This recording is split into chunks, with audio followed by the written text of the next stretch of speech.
한 번 더 인사 나누겠습니다. 사랑하고 축복합니다. 사랑하고 축복합니다. 사랑하고 축복합니다. 오늘은 누가복음 103번째 시간입니다. 십자가를 앞둔 제자들의 모습, 십자가를 앞둔 제자들의 모습이란 제목으로 하나님 말씀을 증거하도록 하겠습니다.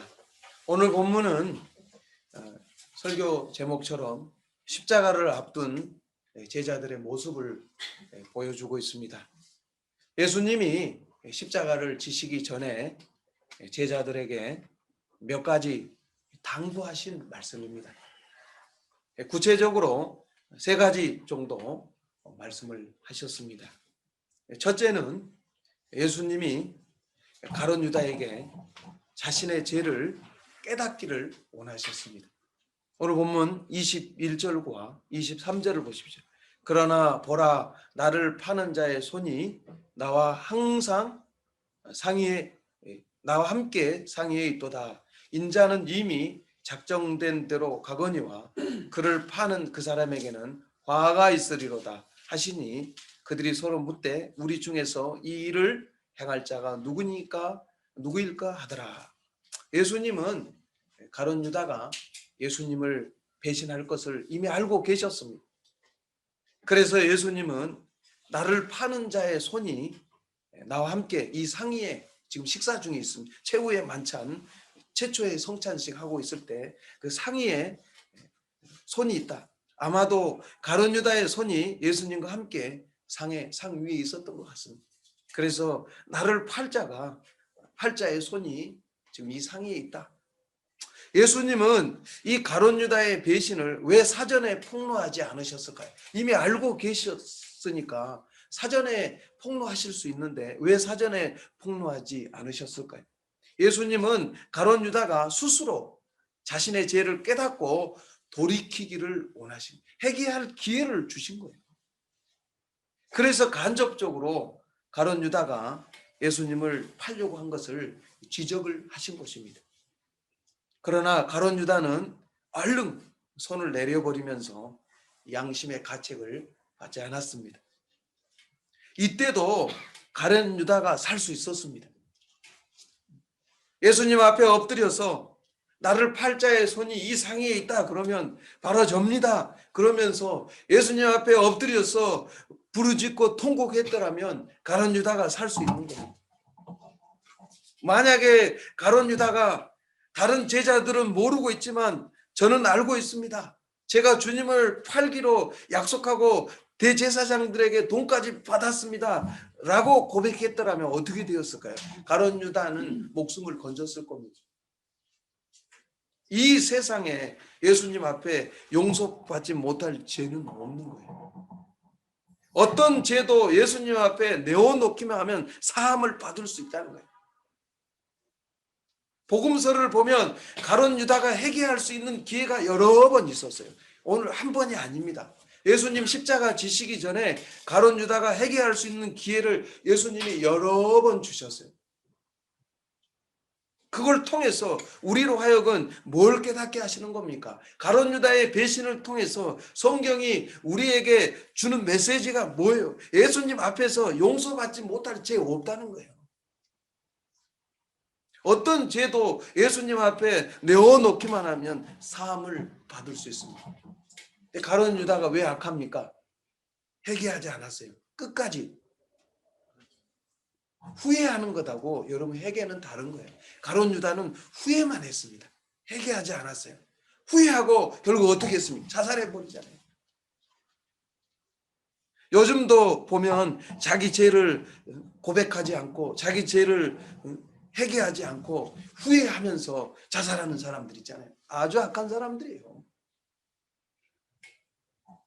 살아서 자기 죄를 고백해야 돼요. 살아서 회개해야 돼요. 그래야 사는 겁니다. 그리고 또 그런 사람들에게 또 일할 수 있는 기회를 줘야 돼요. 그런데 자기 죄를 자백하고 하면 정죄하고 죽여버리는 거예요. 그러니까 사람들이 후회만 하고 자살해버리는 거예요. 진정으로 회개하고 진정으로 자기 죄를 뉘우치면 용납하고 받아주고 다시 일할 수 있도록, 다시 재개할 수 있도록 도와줘야 되는데 우리나라는 지금 그런 분위기가 아니에요. 그러니까 회개는 하지 않고 후회만 하고 자살해버리는 거예요. 그러면 끝나는 줄 알아요. 안 끝납니다. 영원한 지옥에서 고통당합니다. 자살로 끝나는 게 아니에요, 여러분. 가룟 유다를 통해서 우리에게 주는 메시지는 그거예요. 어떤 죄도 용서받을 수 있다. 가룟 유다에게 예수님이 여러 번 회개할 기회를 주셨음에도 불구하고 결국에는 회개하지 않고 자살하면서 비참하게 끝낸 거예요. 하나님 앞에서 용서받지 못할 죄 없습니다. 예수님 십자가에 못 박혀가지고 예수님 우편에 좌편에 십자가가 섰잖아요. 제가 오늘 아침에 새벽 예배 나가서 다시 한번 언어 성경을 봤어요. 우편이란 말도 없고 좌편이란 말도 없어요. 목사님들이 만들어낸 얘기예요. 그러나 어쨌든 간 예수님과 같이 십자가에 못 박힌 사람들이 있었어요. 그런데 보니까 언어 성경 보니까 강도라고 안 나와 있어요. 이 개역 개정판에는 행악자라고 나와 있어요. 십자가에 달릴 정도의 죄인이면 테러리스트입니다. 거의 테러리스트. 이스라엘의 독립을 위해서 사람을 많이 죽인 사람이에요. 테러를 저지른 사람이에요. 그러니까 개역 개정판에는 행악자라고 번역해 놨어요. 십자가에 달릴 정도면 로마의 반역죄를 지었으니까 많은 사람을 죽였다는 거죠. 그런데 그가 사형당하기 바로 십자가에 달려서 죽기 바로 직전에 예수님 앞에 자기 죄를 고백합니다. 예수님이 나와 함께 낙원에 있을 것이다. 너 천국 백성 되었다. 이렇게 예수님이 선포하십니다. 예수님 앞에서 죄를 고백하고 용서받지 못할 죄는 없는 거예요. 아멘. 미국의 찰스 핀이라는 유명한 부흥사 많이 들어보셨을 거예요. 찰스 핀이 목사님 유명한 부흥사, 유명한 일화가 있습니다. 미시간주 디트로이트 시에서 찰스 핀이 목사님이 부흥회를 인도했습니다. 부흥회를 인도하고 딱 내려오는데 그때 이 부흥회 때 설교 제목이 뭐였냐면 누구든지 예수님 믿고 죄를 회개하면 다 용서받을 수 있다. 예수 믿으면 어떤 죄도 용서받을 수 있고 하나님 백성이 될 수 있다라는 제목으로 설교를 하고 딱 내려왔어요. 그랬더니 한 험상궂은 남자가 목사님 앞에 와서 내가 당신과 면담 좀 하고 싶소 라고 얘기를 해요. 그곳에 있던 많은 사람들이 목사님 저는 아주 나쁜 놈입니다. 저는 저 깡패 같은 놈입니다. 절대로 면담하지 마십시오. 큰일 나, 잘못하면 목사님 큰일 납니다. 근데 목사님이 불쌍히 여기는 마음이 있어요. 목자의 마음이 있었어요. 불쌍히 여기는 마음이 있었어요. 사람들이 만류함에도 불구하고 골방으로 들어가서 면담을 했습니다. 갑자기 골방에 들어가니까 이 험상궂은 남자가 권총을 탁 꺼내두고 목사님 머리에다가 탁 갖다 대요. 이 설교를 준비하면서 생각해 봤어요. 내 머리에다 권총을 갖다 대고 어떤 생각이 들까? 권총을 갖다 대놓고 이런 말을 하는 거예요. 목사님, 내가 과거에 이 권총으로 3사람이나 죽였습니다. 그런데 나 같은 사람도 소망이 있습니까? 라고 물어보는 거예요. 그러자 찰스 피니 목사님이 예수님 믿고 회개하면 어떤 죄도 용서받을 수 있습니다. 라고 대답했습니다. 그러자 이 험상궂은 남자가 나는 술집에서 노름판에서 노름하는 사람들 술집에서 술 먹는 사람들 돈을 탈취해가지고 방탕한 생활을 했어. 그런데도 나 같은 사람에게 소망이 있어. 찰스 피니 목사님은 그렇습니다. 누구든지 예수님 믿고 죄를 회개하면 용서받을 수 있습니다. 라고 대답을 했어요. 그러자 이번에는 그 남자가 권총을 장전을 하는 거예요. 권총을 장전하더니 나는 아름답고 착한 여자와 우리 한이처럼 오늘 공주처럼 생긴 여자와 예쁜 여자, 저렇게 착하고 예쁜 여자와 난 결혼한 적 있어. 그런데 사실은 결혼할 때 내가 유능한 사업가라고 사기를 쳐가지고 결혼했어. 그러던 어느 날 내 아내가 내가 아주 방탕한 도박꾼 사기꾼이라는 사실을 알고 충격을 받고 그냥 그 자리에서 쓰러져가지고 지금도 못 일어나고 있어. 그런데 나 같은 사람에게 소망이 있어. 찰스 피니 목사님이 예수님 믿고 회개하면 어떤 죄도 용서받을 수 있습니다 라고 답변했어요. 그러자 그 남자가 권총을 거두고 그 자리에서 무릎을 꿇고 예수님 영접하고 죄를 회개했다고 합니다. 그리고 집으로 달려가서 자기 집안에 있던 막 술병 다 두드러 깨고 그 후로 아주 새로운 인생, 하나님 앞에 크게 쓰임받는 일꾼이 되었다는 이야기가 있습니다. 하나님 앞에 회개하면 어떤 죄도 다 용서받을 수 있습니다. 요한일서 1장 9절에 그래서 성경 말씀이 우리에게 확신을 주고 있어요. 만일 우리가 우리 죄를 자백하면 그는 미쁘시고 의로우사 우리 죄를 사하시며 우리를 모든 불의에서 깨끗하게 하실 것이요. 우리가 예수님 믿고 구원받았습니다. 하나님의 자녀가 되었습니다. 그럼에도 불구하고 이 타락한 본성이 남아있어요. 죄의 본성이, 아담의 죄의 본성이 남아있어요. 그렇기 때문에 때때로 정욕에 빠지기도 하고 때때로 하나님이 기뻐하시지 않는 일을 할 때도 많습니다. 분명히 구원받았고 하나님의 자녀임에도 불구하고 때때로 정욕에 빠지기도 하고 하나님이 기뻐하시지 않는 일을 할 때도 있어요. 그럼 어떤 일이 일어납니까? 우리 안에 계신 성령님이 일시적으로 소멸이 돼요. 그리고 마음이 텁텁하고 어두워집니다. 답답해집니다. 내 안에서 성령님이 떠나가신 것 같고 기쁨이 막 사라지고 심지어는 구원의 확신까지도 흔들릴 때가 있어요. 내가 진짜 구원받은 사람인가? 그렇다고 해서 구원 못 받은 것도 아니고 그렇다고 해서 하나님이 진짜 우리를 버리신 것이 아닙니다. 나의 작은 죄가 하나님과의 관계를 막았고 성령을 일시적으로 소멸시킨 겁니다. 이것은 마치 집에 수돗물이 공급이 되는데 수원지에 문제가 생긴 것이 아니고 집 수도꼭지에 문제가 생긴 것과 같은 거예요.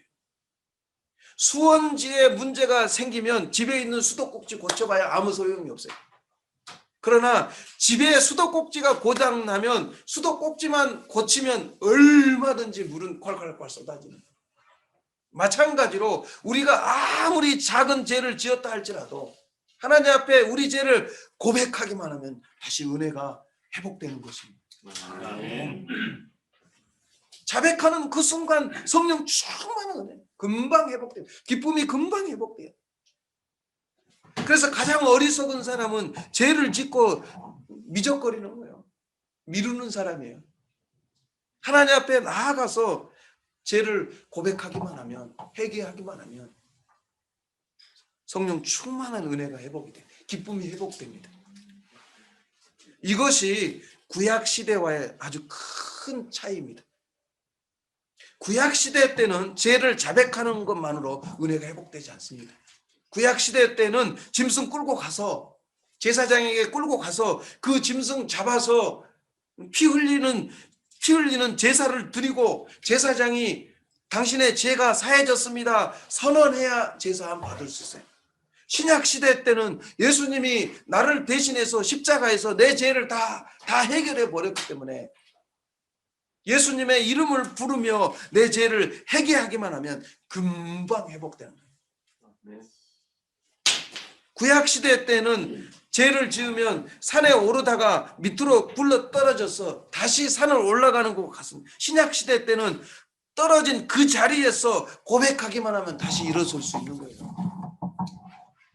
하나님이 우리를 치료해 주시고 하나님 앞에서 정직하기만 하면 하나님의 은혜가 회복되는 겁니다. 두 번째로 예수님은 제자들에게 하나님 나라는 이 세상 나라와 다르다라고 말씀하십니다. 24절을 보십시오. 또 그들 사이에 그중 누가 크냐 하는 다툼이 난지라. 제자들 사이에 서로 분노하면서 상대방을 말로 공격하는 다툼이 있었습니다. 다툼의 내용은 뭡니까? 누가 큰가? 서열 문제로 다툰 겁니다. 이제 예수님이 예루살렘에 올라오셨으니까 이제 곧 왕이 되실 것이다. 예수님은 십자가를 앞두고 지금 고민 중에 있는 거예요. 십자가의 고통이 얼마나 크실지 알기 때문에 이제 십자가를 앞두고 고민 중에 있어요. 또 예수님이 붙잡히시고 이제 십자가를 지시면 제자들은 또 흩어지게 되고 예수님 없는 제자들 생각하면 마음이 아픈데 제자들은 그런 것은 생각지도 않고 이제 예수님 예루살렘에 입성하셨으니까 곧 왕이 될 것이다. 그럼 예수님 다음으로 소열이 누구지? 어떤 제자는 내가 제일 먼저 부름 받았으니까, 내가 제일 먼저 제자로 부름 받았으니까 내가 제일 높은 자리에 앉겠지. 어떤 제자는 그동안 내가 제일 열심히 일을 했으니까 내가 예수님 다음 자리에 앉겠지라고 생각했을 것입니다. 요즘 우리 그리스도인들도 제자들과 같은 생각을 하고 있지 않습니까? 내가 이 교회에 제일 먼저 등록했으니까, 내가 이 교회에서 제일 먼저 직분을 받았으니까, 내가 이 교회에서 나이가 제일 많으니까 그래도 내가 서열이 제일 높다고 생각하고 있지 않습니까? 성도들만 그런 생각하는 게 아니에요. 목사님들도. 전에 인도네시아에서 목사님들 모임이 있어가지고 제가 참석한 적이 있어요. 화산 폭발해가지고 무슨 온천 거기 가면 뭐 무좀 낫는다 해가지고 제가 갔었는데 무좀 안 낫더라고요. 화산 폭발한 그 자리에다가 막 용암이 불불 끓어오는데 거기다 발을 넣으라고 그래가지고 한 60도 정도 되는데 저는 뜨겁더라고요. 그리고 이제 1시간을 걸어서 거기 가서 이제 발을 담그거든요. 근데 늦게 오신 어떤 목사님이 저보다 뭐 2-3살밖에 더 안 먹었어요. 비켜 그러더라고요. 깜짝 놀랐어요. 비켜 그래가지고 무슨 소리 하시나고. 그럼 비켜 그러길래 아무 생각 없이 이렇게 보니까 제 등을 툭 찌르면서 비켜 그러더라고요. 그래서 네가 나보다 서열 아래니까 일어나 이 소리. 기분은 나빴지만 그냥 웃으면서 일어났어요. 그리고 그 목사님 발 다 담그고 난 다음에 제가 앉았는데 목사님들도 그러더라고요. 비켜. 내가 너보다 서열 높아 이 말 아니에요? 목사님들 모임 가면은 내가 뭐 위에 먼저 왔네. 내가 나이가 많으니까 먼저 해야 된다. 그러고 있어요. 예수님 제자들하고 우리하고 다를까? 다를 거 없습니다. 설교하는 목사님들도 그러는데 성도님들이라 어쩌겠습니까? 예수님은 제자들에게 뭐라고 얘기합니까? 하나님 나라는 이 세상 나라와 다르다. 원리가 다르다라고 이제 얘기를 해주십니다. 25절과 27절 보십시오. 예수께서 이르시되 이방인의 임금들은 그들을 주관하며 그 집권자들은 은인이라 칭함을 받으나 너희는 그렇지 않을지니 너희 중에 큰 자는 젊은 자와 같고 다스리는 자는 섬기는 자와 같을지니라. 앉아서 먹는 자가 크냐 섬기는 자가 크냐 앉아서 먹는 자가 아니냐. 그러나 나는 섬기는 자로 너희 중에 있노라. 하나님 나라는 이 세상의 질서나 계급하고는 전혀 다른 나라입니다. 세상은 강한 사람이 약한 자를 지배하고 높은 사람이 낮은 사람을 다스리는 게 이 세상 나라예요. 이게 원리입니다. 그러나 하나님 나라는 그렇지 않다는 거예요. 하나님 나라는 가족 관계와 같다는 겁니다. 가족 관계. 강한 사람이 약한 사람을 돌봐주고 높은 사람이 낮은 사람을 섬겨주는 나라가 하나님 나라는 거예요. 가족 관계를 생각해 보십시오. 형과 동생 반드시 서열이 있습니다. 형과 동생. 그렇다고 해서 형이라고 해서 동생보다 반드시 높은 거 아니에요. 때로는 형이 동생을 위해서 희생할 때가 많습니다. 또 부모와 자녀의 관계, 부모와 자녀 분명히 서열이 있습니다. 부모의 서열이 훨씬 높죠. 부모가 자녀보다 서열이 높다고 해서 어떻게 합니까? 부모는 자녀를 위해서 희생합니다. 희생해요. 그게 하나님 나라예요. 그게 형제 관계, 형제 자매 관계, 그게 하나님 나라의 원리라는 거예요. 하나님 나라는 이 세상과 다른 겁니다. 강한 자가 약한 자를 돌보고 높은 자가 낮은 자를 섬기는 것이 하나님 나라의 원리라는 겁니다. 아멘. 여기서 예수님 뭐라고 말씀하십니까? 제자들이 지금까지 예수님 따라다니면서 섬기는 법을 배웠다고 말씀을 하십니다. 28절과 30절 보십시오. 너희는 나의 모든 시험 중에 항상 나와 함께한 자들인지 내 아버지께서 나라를 내게 맡기신 것 같이 나도 너희에게 맡겨 너희로 내 나라에 있어 내 상에서 먹고 마시며 또는 보좌에 앉아 이스라엘 12지파를 다스리게 하려 하노라. 여기서 나의 모든 시험 중이라고, 지금까지 예수님과 제자들이 당한 고난을 시험이라고 표현하고 있어요. 너희들 나 따라다니면서 얼마나 고생이 많았어. 굶기도 하고 쉬지도 못하고 잠도 제대로 못할 때도 있었고 욕먹을 때도 있었다는 거예요. 왜? 무엇 때문에? 사람들을 죄에서 건져내기 위해서, 사람들에게 새 생명을 주기 위해서 섬겼다는 얘기입니다. 그리고 이제 예수님이 십자가에서 구원을 이루시고 하나님 나라를 누구에게 맡기시는 겁니까? 제자들에게 맡기는 겁니다. 바로 저와 여러분들에게 맡기신 겁니다. 왜 우리에게 맡기시는 겁니까? 그렇게 해야 하나님 나라에서 상을 받을 수 있기 때문입니다. 여기 보면 내 상에서 먹고 마시며 또는 보좌에 앉아 이스라엘 12지파를 다스리게 하려 하노라. 주님 오셨을 때 하나님 나라에서 상을 받게 된다는 얘기예요.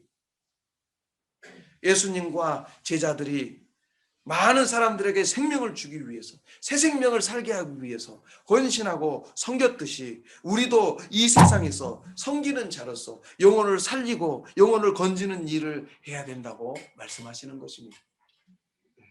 이 세상에서 얼마나 많은 사람들을 섬기고 사랑했느냐에 따라서 상이 주어진다는 거예요.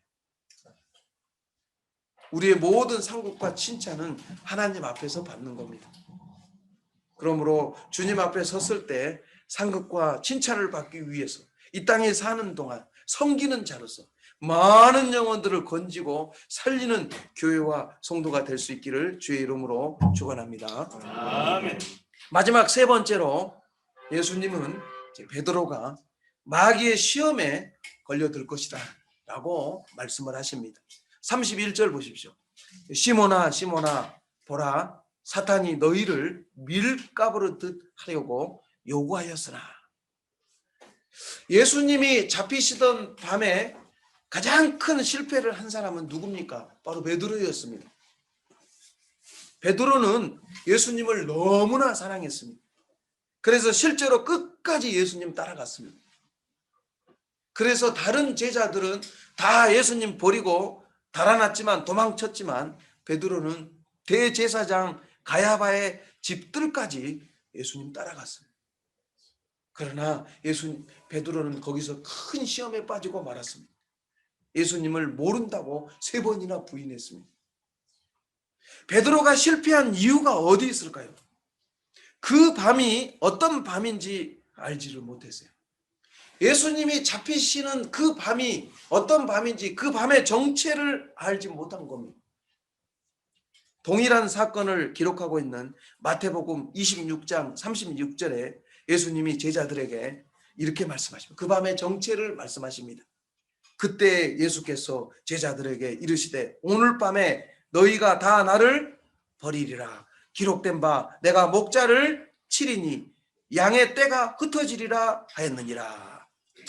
기록된 바 스가랴서 13장 7절 말씀을 예수님 예언하신 거예요. 예수님은 십자가의 고통이 하나님이 목자를 치시는 것으로 알고 계셨습니다. 양들을 살리기 위해서 목자를 치셔야 됩니다. 그러면 양떼들은 어떻게 됩니까? 그날 밤에 흩어지는 거예요. 이미 예언된 말씀이에요.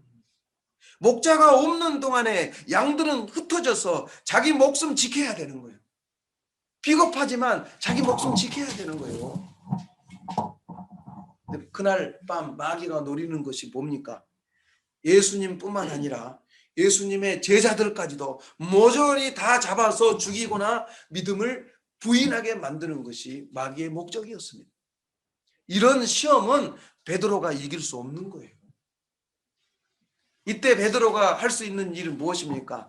가만히 있어야 되는 거예요. 입 다물고 가만히 있으면서 다른 제자들을 굳게 붙들어 줘야 됩니다. 베드로가 실패한 이유가 뭡니까? 그날 밤의 정체를 모른 거예요. 악한 마귀가 마음껏 활동하도록 하나님이 허용하신 밤이에요. 예수님이 베드로를 도울 수 없습니다. 진리가 활동하지 못하는 밤이에요. 베드로 혼자 힘으로 악한 세력 마귀를 상대할 수 없는 밤입니다. 만약 베드로가 그날 밤이 어떤 밤인 줄 알았더라면 어떻게 하는 것이 옳게 행동하는 건가요? 그날 밤에 돌아다니면 안 되는 거예요. 예수님 이 말씀 기억하고 그날 밤에 돌아다니면 안 됩니다. 그 시간에 다른 제자들과 함께 다른 제자들을 붙들어야 되는 거예요. 비겁하게 보이지만 다른 제자들을 붙들고 견뎌야 되는 거예요. 숨어서 때를 기다려야 됩니다. 그러나 베드로는 그날 밤의 정체를 몰랐기 때문에 예수님 말씀 무시하고 따라간 거예요. 그러다 결국 비참한 실패를 경험하게 됩니다. 예수님 부인하고 저주하는 자리에까지 떨어지게 됩니다.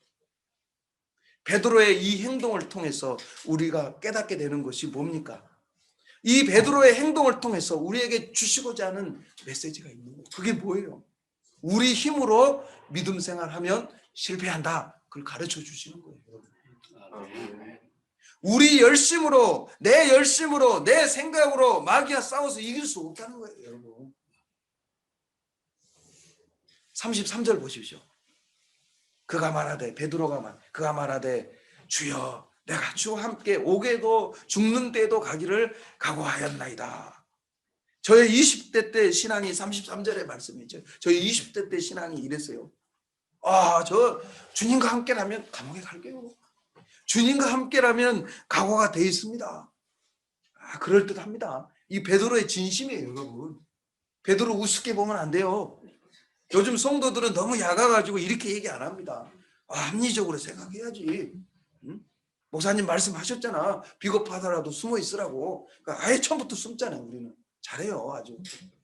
베드로는 난 주님과 함께라면 나 감옥에 갈 수 있습니다.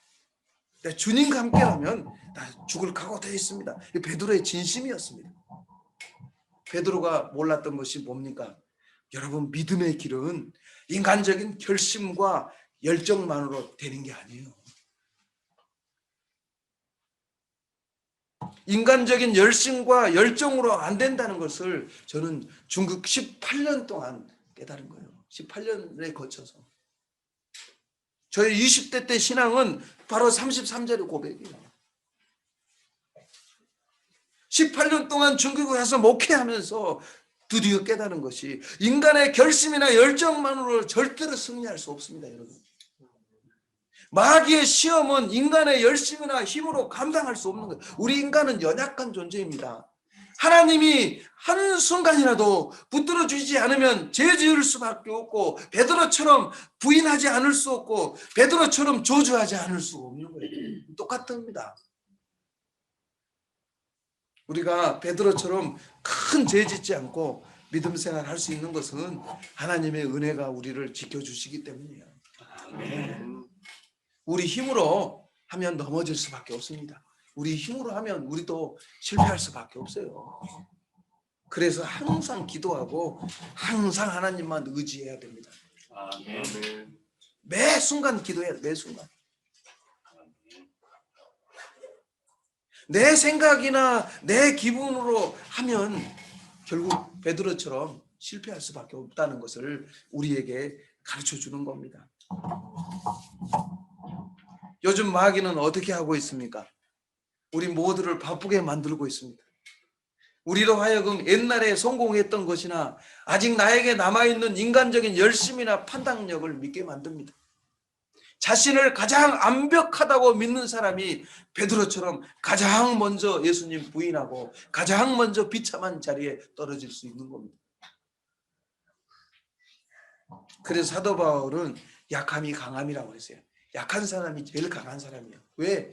약한 사람이 하나님을 가장 많이 의지하기 때문에. 제가 이번 주에 그 프린트 토너를 사러 따스지 교회 차를 몰고 갔어요. 처음으로. 그 따스지 그 비탈길이 이렇게 돼 있는데 그 차 이렇게 돈 받는 아저씨가 거기다 세우래요. 그래서 거기다 세웠는데 이제 제 기억에 이럴 때는 사이드 브레이크, 그죠? 그걸 확 밟으라 하더라고요. 그래서 그걸 확 밟았는데 너무 세게 밟았는가 이제 토너를 사가지고 이제 집에 가려고 하는데 고장 나버렸네. 그래 제가 슈프 해가지고 안 되는 중국말로 불렀더니 뭐 큰일 났는 줄 알고 그 아저씨가 뛰어왔더라고. 뭐 중국말 못하니까 그 사이드 브레이크를 이 하면서 이거 웬티 그랬더니 나고 내리라 자기가 해보더니 큰일 났대. 불러야 된대. 고장 났다고 불러야 된대. 어떻게 혼자 막 담불 내려서 막 안 돼. 뭐. 그 순간 내가 기도하지 않았구나 생각이 들더라고. 문제가 생겼는데 기도는 안 하고 어쨌든간 사람 불러가지고 해보려고 했어요. 그래서 제가 잠깐 다시 운전대에 앉아가지고 한 1분 동안 기도해서 하나님 제가 바보같이 또 이런 짓을 했습니다 하면서 고장 났다고 하는데 그 사람 불러야 된다고 하는데 하나님이 고쳐주시면 안 됩니까? 그 딱 기도 끝나고 그걸 한번 발로 살짝 눌렀는데 완전히 바닥으로 내려가고 뻑뻑했어요. 아시잖아요. 그게 그냥 쑥 풀려버리더라니까. 그래서 제가 그 깨달았어요. 그게 막 집에 오는데 막 찬송이 나오는데 내가 사소한 것은 기도 잘 안 하는구나. 하나님 믿는다고 하면서 문제가 생기니까 중국 사람 불러갖고 막 슈프 아니 이거 좀 해봐라 막 그래. 또 제가 땀 뻘뻘 흘리면서 이게 이 사건을 계기로 하나님이 깨닫게 하시는구나라는 걸 알았어요. 평상시에 매 순간 하나님 의지하면서 내가 살고 있는가. 말로는 매 순간 하나님 의지하고 산다고 하면서 결국에는 망각하는 거예요. 당황하니까 내 힘으로 뭔가 하려고 해요. 1분 동안 딱 기도하고 발로 탁 눌렀는데 그게 빡빡하던 게 쑥 올라오더라고요. 그때 안 됐으면 뭐 어떻게 됐는지 모르겠어요. 어쨌든간 하나님 은혜로 잘 왔는데 우리는 매 순간 하나님 의지해야 돼요. 내 의지, 내 힘 가지고 뭐 하려고 하면 결국에는 실패할 수밖에 없습니다. 예수님 베드로에게 뭐라고 얘기했냐면 닭 울기 전에 내가 3번 나를 부인하리라. 34절 보십시오. 이르시되 베드로야 내가 내게 말하노니 오늘 닭 울기 전에 내가 3번 나를 모른다고 부인하리라 하시니라. 베드로가 이 말씀을 제대로 듣고 이 말씀을 제대로 붙들었다면 닭 울기 전까지는 어떻게 해야 돼요? 돌아다니지 말아야 돼요. 예수님 말씀하신 거예요. 우린 참 죽어도 말 안 들어요. 설교 시간에 죽어도 말 안 들어요. 광고 시간에 뭐 광고하면 안 듣고 있다 막 딴소리하고 뭐 은진 목사님 그랬냐고 막 이러고 장로님 언제 그러셨냐고 다 들었는데 다 울기 전에 내가 나를 3번 모른다고 부인하리라 그랬으면 베드로가 이 말씀 붙잡고 가만히 있었어야죠. 그러나 베드로는 예수님 말씀보다 뭐가 앞섭니까? 자기 결심과 자기 열정이 더 앞서는 거예요. 말씀보다 열정과 결심이 앞서면 실패합니다. 난 주님 사랑한다. 난 주님과 함께 감옥에 더 갈 수 있다. 난 주님과 함께 죽을 각오가 돼 있다. 하나님 말씀보다 자기 열정과 자기 결심이 더 센 거예요. 그러니까 실패하는 거예요. 아무리 예수님을 사랑한다고 해도 자기 결심과 열정 가지고는 마귀와 싸워서 이길 수 없습니다. 절대로 나 자신을 믿으면 안 됩니다. 하나님만 의지해야 돼. 하나님만. 예수님은 베드로가 실패하고 넘어질 거 아셨습니다. 근데 거기서 끝나지 않습니다. 회복될 것도 아셨습니다. 32절을 보십시오. 그러나 내가 너를 위하여 믿음이 떨어지지 않기를 기도하였노니 너는 돌이킨 후에 내 형제를 굳게 하라. 베드로가 실패하고 회복될 수 있었던 것은 예수님이 베드로를 위해서 기도하셨기 때문입니다. 예수님의 중보 기도 덕분이었습니다. 그날 마귀는 예수님뿐만 아니라 예수님의 제자들도 다 제거하려고 했습니다. 예수님 그거 아시고 그들을 위해서 기도하셨습니다. 예수님은 지금도 우리를 위해서 기도하고 계십니다. 로마서 8장 34절에 누가 정죄하리요? 죽으실 뿐만 아니라 다시 살아나신 이는 그리스도 예수시니 그는 하나님 우편에 계신 자요 우리를 위하여 강구하시는 자신이라. 우리가 실패했더라도 다시 일어설 수 있는 것은 예수님이 우리를 위해서 항상 기도하고 계시기 때문입니다. 무슨 얘기예요? 예수님이 우리를 위해서 기도한다는 것은 우리도 예수님처럼 다른 사람을 위해서 기도하라는 얘기예요. 이와 같이 우리가 다른 사람을 위해서 기도하면 위기 때 즉각적으로 도움이 나타나는 거예요. 아내의 기도가 남편을 살립니다. 남편의 기도가 아내를 살리는 거예요. 부모의 기도가 자식을 살립니다. 기도하면 살아납니다. 기도하면 회복돼요. 그래서 예수님이 우리를 위해서 기도하듯이 우리 성도들도 서로 믿음에서 떨어지지 않도록 기도하라는 거예요. 그럼 어떤 일이 벌어집니까? 오히려 마귀가 두려워 떠는 교회가 되는 거예요. 마귀가 떠나갑니다. 아, 이 교회는 건드려도 안 되겠구나. 하도 성도들이 기도해 되니까 주여 하니까 시도 때도 없이 예수님 부르니까 나중에는 마귀가 이제 안 되겠다고 다른 교회로 가는 거예요. 다른 교회로 보내자고요. 마귀를 다른 교회로 보내버리자고요. 저 다른 데로 보내버리자라고요. 우리 믿음이 떨어지지 않도록 성도들이 서로 기도해야 돼요. 성도들은 목회자를 위해서, 목회자는 성도들을 위해서 서로 기도할 때 우리가 어떤 시험도 다 이겨내고 승리하게 될 줄 믿습니다. 기도하겠습니다. 전능하시고 거룩하신 하나님, 가룟 유다는 예수님 앞에 회개하지 않고 후회만 하다가 자살해 버렸습니다. 악한 짓을 저질렀습니다. 어떤 죄도 주님 앞에 고백하면 다 용서받고 새롭게 회복될 줄 믿습니다. 하나님 나라는 섬기는 나라입니다. 복음을 증거해서 새 생명을 얻게 하고 사람들로 하여금 자신의 인생을 되찾도록 예수님처럼 제자들처럼 섬기는 성도들 되게 하여 주옵소서. 인간적인 열정이나 힘으로는 실패할 수밖에 없다는 것을 베드로를 통해서 깨닫습니다. 베드로는 하나님 말씀보다 자기 열정과 결심을 믿다가 부인하고 저주하는 자리에까지 떨어졌습니다. 철저하게 하나님 중심, 하나님만 의지하는 성도들, 매 순간 기도하며 믿음에서 떨어지지 않도록 서로를 위해서 중보 기도하며 마귀의 어떤 영적 전쟁에서도 승리하는 교회와 성도들이 되게 하여 주옵소서. 예수님의 이름으로 감사하며 기도하옵나이다. 아멘. 지금도 우리를 위해서 기도하고 계시는 예수 그리스도의 은혜와 하나님 아버지의 무한하신 사랑과 성령님의 교통, 보호, 충만 인도하심이 말씀을 깨닫고 영적 전쟁에서 날마다 매 순간마다 승리하며 살기를 원하는 하나님의 백성들 머리 위에, 멀리 떨어져 있는 경제한인교회 성도들 머리 위에, 우리 대한민국과 이 중국 땅 위에 지금 영원토록 함께 계시기를 간절히 축원하옵나이다. 아멘.